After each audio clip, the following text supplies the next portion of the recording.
Ayan, good morning, good afternoon, good evening sa lahat.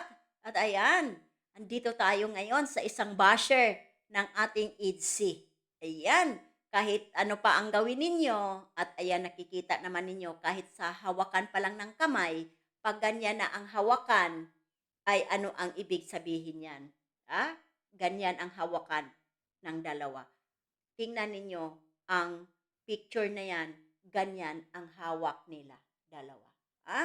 Kaya diyan pa lang makikita ninyo ano ang ibig sabihin diyan. Pero bago ang lahat, tayo ay mag-shoutout muna sa ama ng Kalingap na walang iba kundi si Kuya Bal Santos Matubang, Kalingap Rab, ang isang anak na lalaki niya, at ang may bahay na si Ate Edna Vlogs. At ayan, shoutout din sa mga kasamahan ko sa Kalingap Strikers. Ayan, mga kasamahan ko dyan. Apat lang kami, pero maging lima din kami sa mga darating na araw dahil may isa kaming kasamahan na lalaki na walang iba, si Kabarks TV. Sa ngayon, ngayon pa ay hindi pa siya monetize. Kaya mayroon siyang mga upload-upload, suportahan din natin, panuoran din natin. Bumabanat din siya sa mga kumakalaban at namumuna sa mag-ama o sa kalingap. Kaya, ayan, suportahan ninyo ang isang Kaberks TV, isang kasamahan din namin sa Kalingap Strikers. Ayan. At ayan, shout out na din sa presidente ng lahat ng kapresidentihan dyan dito sa mga reactor na binubuo ni Kuya Bal na walang iba kundi si President Berador. Ang tawag ko dyan sa kanya ngayon, Borador. Ayan, ayan, ayan. Shout out sa iyo diyan, Pres. Magandang hapon, tanghali, gabi sa inyo diyan sa Pilipinas. Kaya, ayan, balik tayo sa ating pinaka ah, thumbnail diyan. Nakita natin diyan ang pangalan ni email lang kasi ngayon ang lumalabas ngayon sa mga nagko-comments. Kaya ayan, at Mili Cantanos or Cantanios. Ayan, para sa iyo ito. Kaya andyan ka, ang pangalan mo naka-thumbnail at naka-arrow sa komento mo. Kaya na-reactionan kita dahil dito sa komento mo sa dalawa. Ano itong comments mo? Tanong yan. Tanong, pagtatanong sa'yo, Mili Cantanos o Cantanios. Yan. Sino si Early? Banga sa buhay ni Kalingap Ido. Sino siya?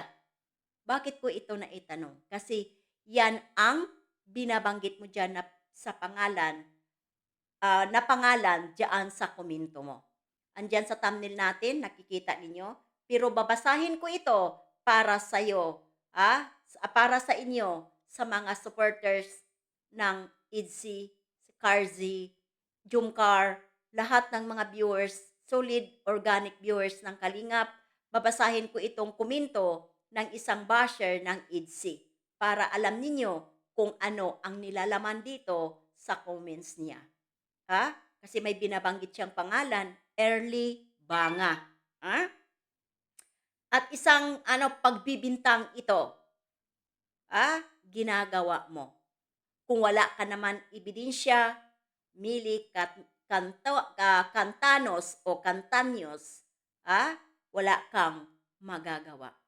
Wala kayong tahimik ngayon, ang Jumcar, ngayon ang hinaharap ninyo, ang IDSI naman. Pero hindi namin kayo papayagan, kayong mga basher, na mananatili at mananatili ninyong sirain ang mga love team na binubuo ng isang Kalingap Rab.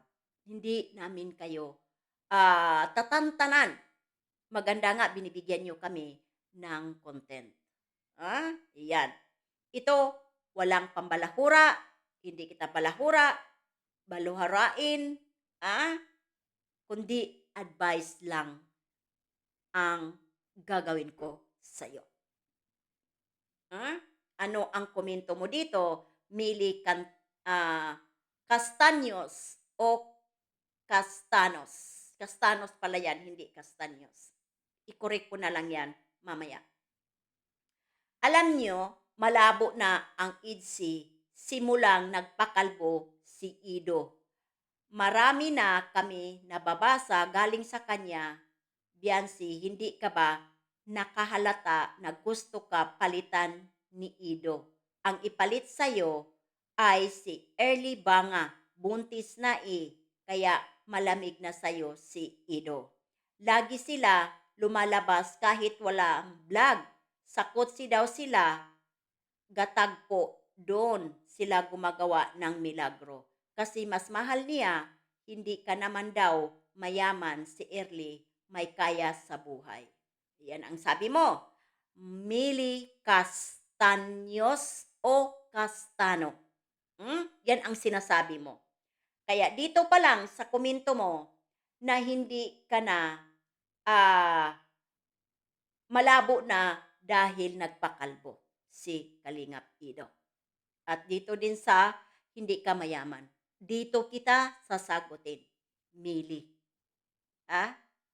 Castaños o Castano. Ang pagmamahal sa isang tao o sa isang babae, sa isang lalaki, kahit ano pang hitsura niyan, mahalin ng buo. Ang pagpapakalbo, hindi yan kabawasan sa pagkatao ni Kalingap Ido. At alam ni Biancy yan. Kahit ano pang hitsura, mamahalin at mamahalin niya ang isang Ido. At dito sa sinasabi mo, binabanggit mong pangalan na Early Banga at napakabastos mo. Napakabastos mo. Ilabas mo ang ebidensya mo base dito sa sinasabi mo. Pero kung wala ka naman maipakita sa sinasabi mo dito, tigilan mo. Tigilan mo. Kung hindi mo alam ang ginagawa mo, kailangan mong alamin. Hindi ba yan paninira na wala kang basihan? Kung gumagawa-gawa ka lang, guni-guni mo lang, hindi ka mananalo. Dahil si Ido, alam niya, simula't simula, ang isang Biancy ay hindi mayaman. Salat sa pamumuhay. Ngayon, yan ang ibabato mo na hindi ka mayaman at hindi ka mahal. Ganun ba kababa ang tingin mo sa pagkatao ni Kalingap Ido? Hindi sukatan ang yaman, Mili Castaños o Castanos. Hindi sukatan ang yaman. Kahit ano pa ang katayuan ng buhay, pamumuhay ng isang babae, pagmahal mo, wala kang pakialam. Dahil alam mo, kahit ano pa ang katayuan ng babae o katayuan ng lalaki, pag kayo ang nagkatuluyan, pag kayo ang itinadhana, nasa inyo yan. Kung kayo ang magkatuluyan, magsikap na kayong dalawa sabay. Aangat at aangat kayo ng sarili ninyong pagsisikap. Kahit pa mayaman ang isa sa kanila o dalawa sa kanila mayaman, kung hindi naman magsisikap pagdating sa panahon na sila ay mag-asawa na. Alam mo ba ang mga pinagsasabi mo, Mili Castaños, Castanos? Wala sa yaman, nasa tao.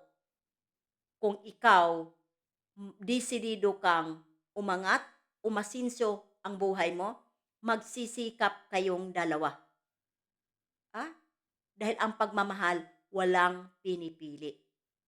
Makalbo ka man dyan, may buhok ka man dyan, makapal ang buhok mo, wala kang buhok. Pag minahal mo ang isang tao, mabungal man yan, hati man dito ang labi, bulag man yan, Kung mahal mo ang isang tao, wala kang pakialam. Mili Castanos. Ah, umayos ka. Huwag kang magbanggit ng pangalan kung wala ka naman ding maipakita. Binanggit mo ang isang early ba nga? Ah, para lang ka mapanira. Para lang sila magkahiwalay. At sabihin mo, malabo na simula nang nagpakalbo. Kaya ko nasabi kahit ano pang hitsura ni Kalingap Ido. Pag mahal ni Beyonce, mahal niya ang tao. Ha? Napakababa naman ang mga basihan mo, Mili Castaños o Castanos. Ha? Ang baba ng tingin mo dito sa dalawa. Inggit ka. Gumagawa ka na naman ng gulo. Hmm? Gumagawa ka naman ng gulo. Masaya ka kung mayroon kang taong nasiraan? Masaya ka kung mangyari maghiwalay ang dalawa? Ano ang mapala mo kung sakaling magkahiwalay sila?